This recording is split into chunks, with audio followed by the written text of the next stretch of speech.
Okay, people, so while we were asleep last night, Messi led Inter Miami to yet another trophy, winning the Eastern Conference of the MLS Cup 5-1 against New York City FC in Florida. So, congratulations to Inter Miami for winning yet another trophy in their history.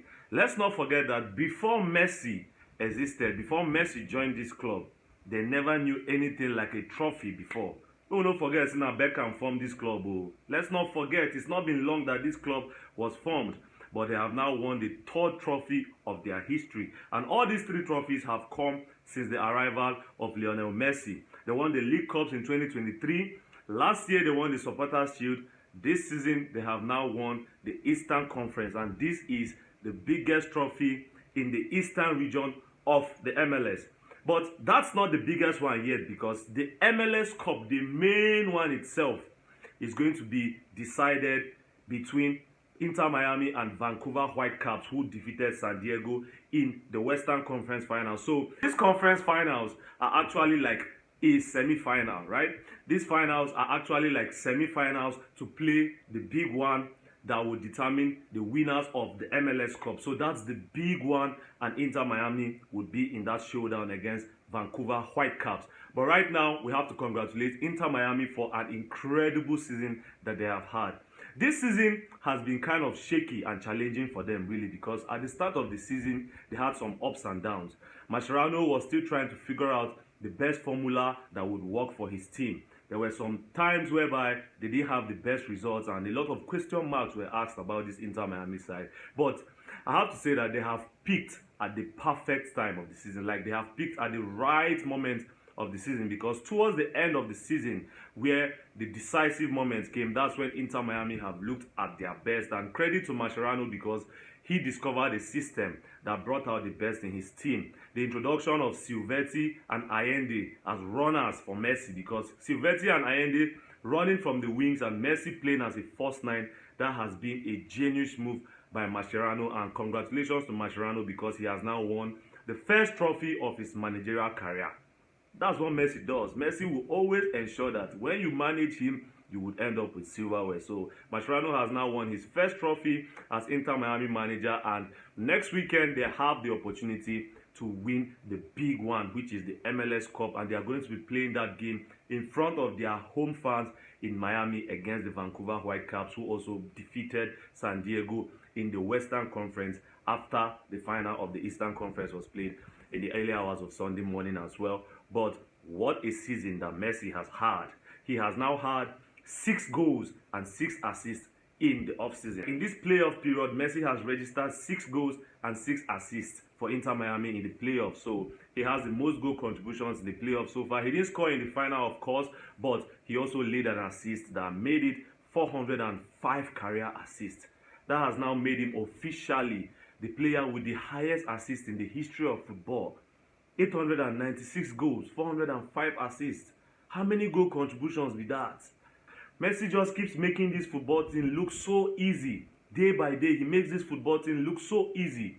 So that's the genius of Messi. Let's not forget the situation that Inter Miami were when Messi joined this club. They were rock bottom of the MLS table when Messi joined the club after the 2022 World Cup. Inter Miami were rock bottom of the MLS table when Messi joined. And look at what Messi has done to this team. Look at what Messi has done with this team. He has propelled this team from the worst team in the league. They are almost now the best team in the country.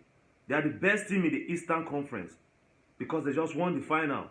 If they are able to defeat Vancouver Whitecaps in the MLS Cup Final, they are going to be officially the best team in America. They are going to be the best team in the US. And some people have the nerve to compare Messi with some other players. Come on, bro. Messi's impact is unrivaled. That's the truth. Messi's impact is unrivaled.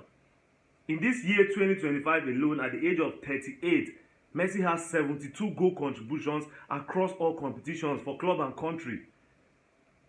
Look at the stats, bro. No other player in all of Europe has as much goal contributions as Messi. Messi still has the most goal contributions in football in 2025 at the age of 38. And yet some people still have the nerve to seriously claim that another player is greater than Messi. Well, I respect opinions and all that, but facts are facts, guys. Let's face it, guys. There's no player that comes close to Messi. But kudos to Mascherano because it had to take some balls from him because he made some really big calls that have helped this Inter Miami side to finally find their best version. First of all, beginning with the dropping of Luis Suárez, because of course we know that Suárez has not been the player that he used to be. Suárez looks closer to retirement than someone who is actively playing football right now. So it had to take some balls from Mascherano to drop a player, a legendary player like Suárez, and he brought in Silvetti into the team, he brought in Allende, and Inter Miami have looked a totally different side with those two runners. Those guys, Allende and Silvetti, have been the wild cards for Inter Miami, especially in this off-season, because Allende on his own, he has scored 8 goals in these playoffs. Allende has scored 8 goals. That's the highest goal scorer in the playoff series. He scored a hat-trick in the final. And Allende has been a real wild card for Mascherano in this playoff series because he has been devastating going forward. One-on-one with the goalkeeper, Allende has made no mistakes at all. His finishing has been incredible in this playoff period, and he deserves it because he's playing some of the best football in his career. But I also have to talk about the two legends, Sergio Busquets and Jordi Alba. They are going to be retiring at the end of this season, and I ask myself, like, especially for Jordi Alba, why the hell is Jordi Alba going to retire by the end of the season? Because when you watch the way Jordi Alba is still playing, Jordi Alba does not look like a player who is tired of playing football at the top level because he still has the pace, his crosses are still accurate, his link-up play is still brilliant. Jordi Alba is still an elite fullback. Jordi Alba is still a top-class left-back. In the final last night, he gave 2 assists. 2 assists in the final last night. And I wonder if maybe Jordi Alba just wants to retire because he has made a lot of money. He wants to go and enjoy his money a bit. You know, he deserves it, of course, because he's had a tremendous career. But Jordi Alba is still playing football at the top level. He's still playing top-level football. Even at this age, even in 2025, Jordi Alba is still playing like one of the best left-backs in the world. But it's going to be sad, really, because after the next game against the Vancouver Whitecaps, that's going to be the last time we are going to see Messi, Busquets, Alba, and Suárez playing football together. So that game, I'm sure, is going to be a very emotional one, and I hope that it's going to end in a victory for Inter Miami. Let me know your thoughts in the comment section down below, guys, and I'll catch you on the next video. Adios.